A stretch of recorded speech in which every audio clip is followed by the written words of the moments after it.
Hi everyone, I'm Umairah. So today I want to talk about contingency leadership theories. So before we go deep into contingency leadership theories, so the first thing we need to know is what is contingency. Define the terms of contingency. So a contingency refers to a circumstance that is possible but cannot be predicted with certainty. So, for contingency leadership theories, it is an attempt to explain the appropriate leadership style based on the leader, followers, and situation.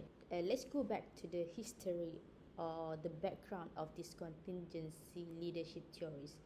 So, this contingency approach to a leadership was influenced by two earlier research programs endeavoring to pinpoint an effective leadership behavior.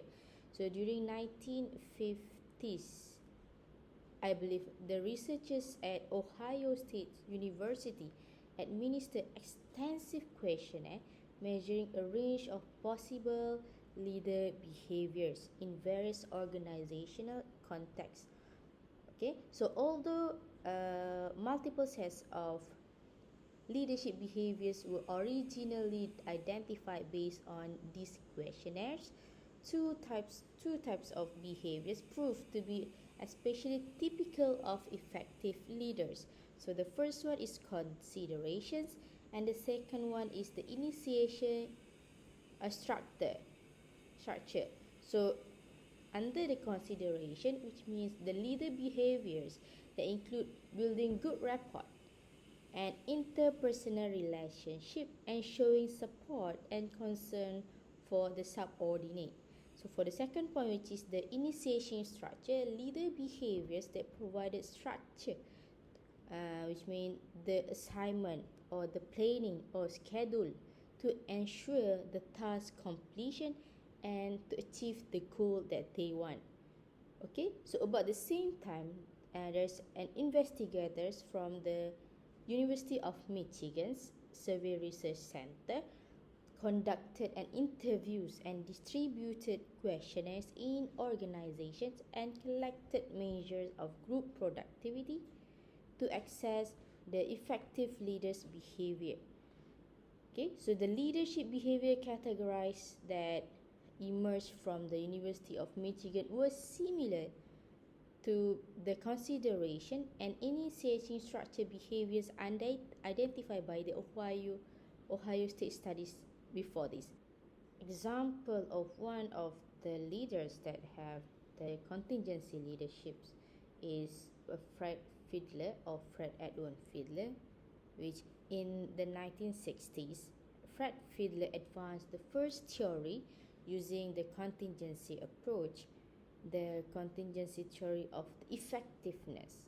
So the main idea of this early theory is that the leadership effectiveness in terms of group performance depends on the interaction of two factors, which is the leader styles or relation motivation and aspects of the situation. So the leader styles or relation motivation is measured through the least preferred co-worker scale, and which is this skill asks the leader to recall a co-worker, previous co-worker or current co-worker that they work with the least well, and to characterize this individual with ratings on a series of 8-point bipolar adjective. So high LPC, which is high least preferred co-worker, scores reflect the more positive description of the least preferred co-worker, whereas low LPC scores evidence more negative perception. So Fred Fiedler argued that an individual with a high LPC score is motivated to maintain harmonious interpersonal relationship, whereas an individual with a low LPC scores is motivated to focus on task accomplishment. Okay, so this Fiedler's contingency model has been used in training programs, which is the contingency leadership theories, has been used in training programs and has received lion's shares of research attention, means more attention about this topic, which is contingency leadership style. So a large number of studies and 3 meta-analyses more or less support the model postulations.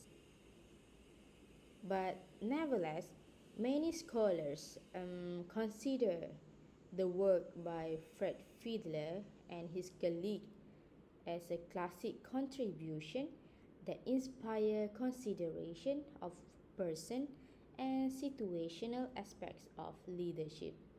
So I believe these theories or these leadership theories still has been used in this 21st century, even though it is introduced at 1960.